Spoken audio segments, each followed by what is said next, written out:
কৈছিলি মাছুঐ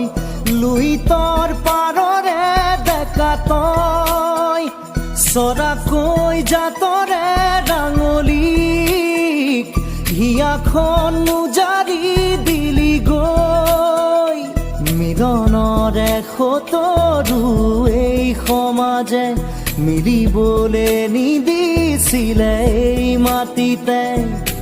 আপুনি চিতাতে জ্বলিছিলে ৰং দৈ ৰামলীক লুইতৰ কৰি থৈ বুকুতে বুকুখন থৈ কোনেনো কান্দে